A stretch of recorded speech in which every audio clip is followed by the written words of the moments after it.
the age through which we are going, the environment we are going through.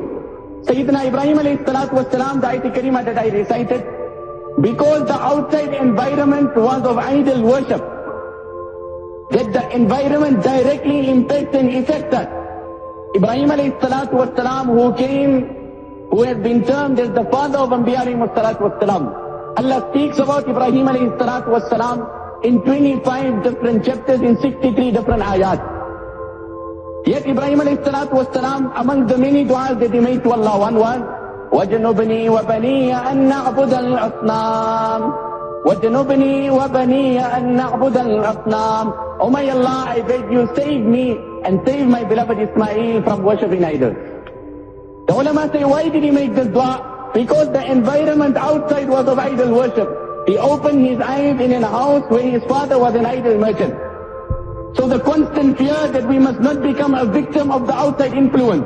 Likewise, if Allah has saved us here, we have to continuously provoke, we have to continuously supplicate Allah, beg Allah, beseech Allah, implore Allah, that Allah, as you have saved us, and as you have not left us, oh Allah, don't ever leave us.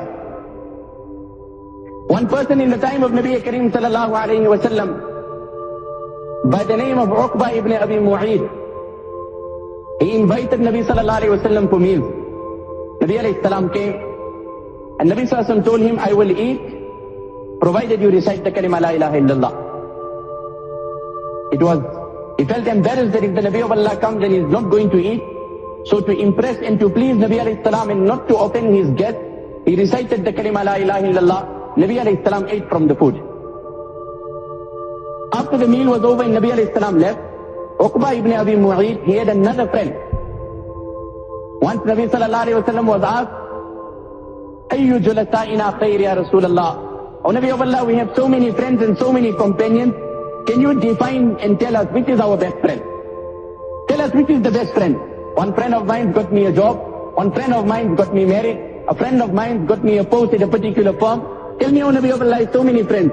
One friend of mine introduced me to Allah. One friend of mine introduced me to Saturday night. One friend of mine introduced me to a strange girl. I have so many friends. I have so many companions. I have so many colleagues. Tell me which is my best friend. Nabi alayhi salam said, Man zakkarakumullah ru'yatuhu. O my Sahaba, that friend of yours, that when you look at him, you think of Allah. He is your best friend.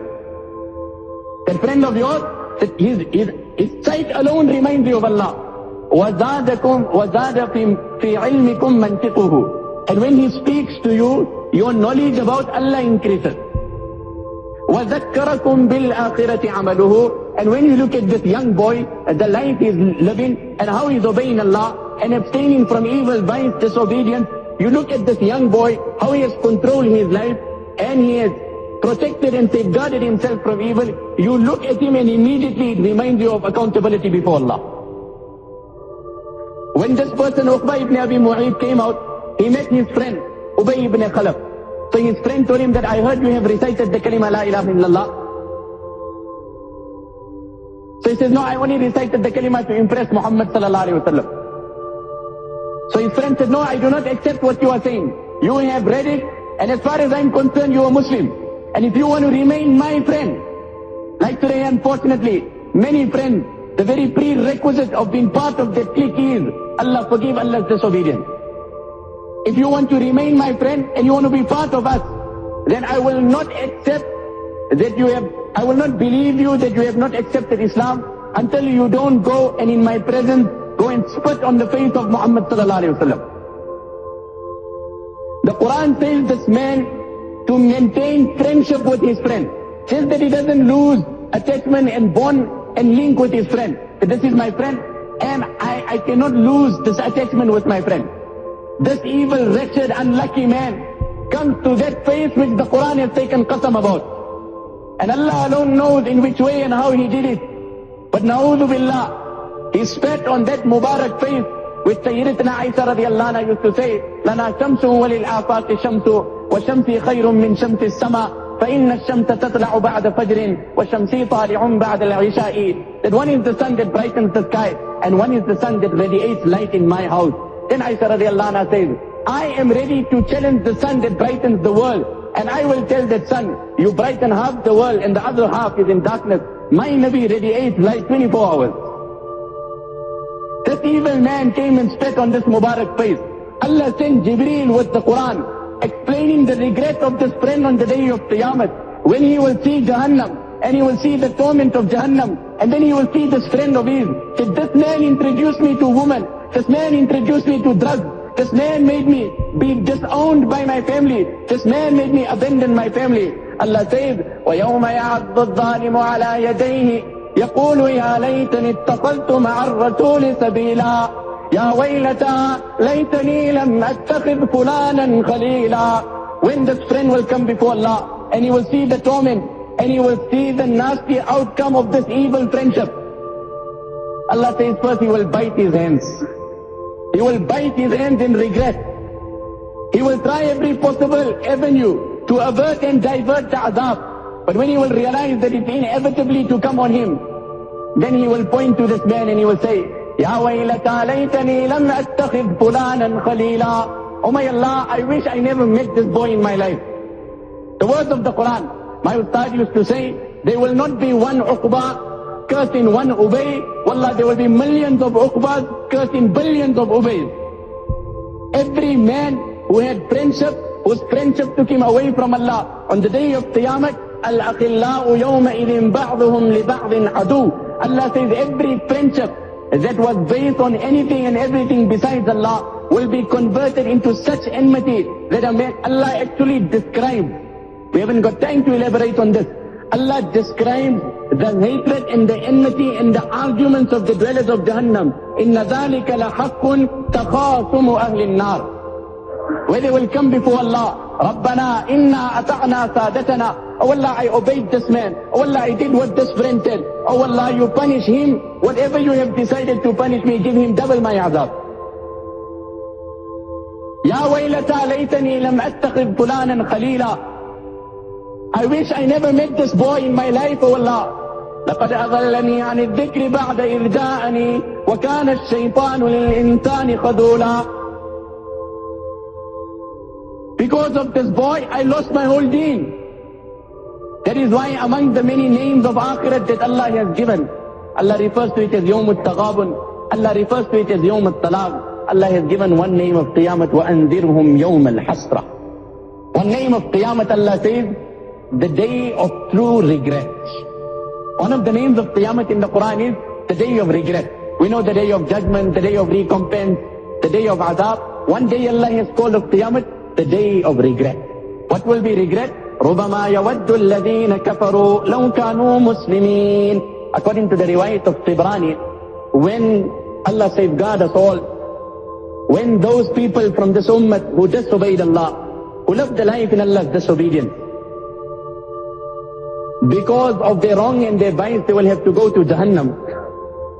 And in Jahannam, the kuffar will observe that these people were Muslims in the world, yet today they are in Jahannam. So the kuffar, taunting the Muslims, will say, Ma aghna ankum imanukum. That your iman did not avail you in any way. In the world you said you were a Muslim with the hope of eternal bliss. But today you are with us, our abode is in Jahannam. We denied Allah, we understand that our penalty is Jahannam. You claim to say you believed in Allah, today you are also in Jahannam.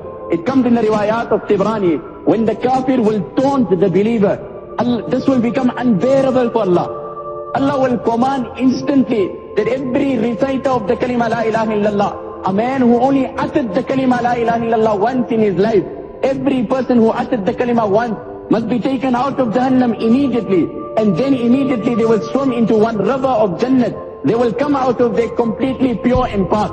How they will stand up? Qamatu Adam, with the height of Adam alayhi salam. Husnu Yusuf, with the beauty of Yusuf alayhi salam. Qalbu Ayyub, with the heart of Ayyub alayhi salatu was salam. Miladu Isa, with the age of Isa alayhi salatu was salam. And with the akhlaq of Nabi alayhi salatu was salam. 5 other qualities: Jurdun, Murdun, Ji'adun, Mukahhalin. Jurd, Murd, there will be no hair on the face, there will be no hair on the body. Mukahhalin, there will be surma in the eyes. Ji'adun, their hair will be slightly curly. Bidun, they will be fair in complexion. And then Allah Pak will command them to go immediately into Jannat. When the kafir will observe the virtue of reciting the kalima even once, that this man did every wrong, but he only read the name of Allah once. Allah opens the 14 juz of the Quran by saying, رُبَمَا يَوَدُّ الَّذِينَ كَفَرُوا لَوْ كَانُوا مُسْلِمِينَ. When you will see the believer entering into Jannah because of the utterance of the kalima of La ilaha illallah one, the kafir will cry and beg and beseech Allah, I wish in this world, even by mistake, I had believed in the oneness of Allah once only. Can we imagine that kafir who will regret that I did not believe in Allah? What will be the regret of this kafir who believed in Allah and then denied the oneness of Allah because of his friend? When a general kafir and every kafir will become so desperate that the Quran says, Yawaddul Mujrim, he will desire to have his wife and his children thrown in Jahannam as ransom for himself. So can we imagine the regret of that young boy or that kafir who because of influence from his friend, he disobeyed Allah?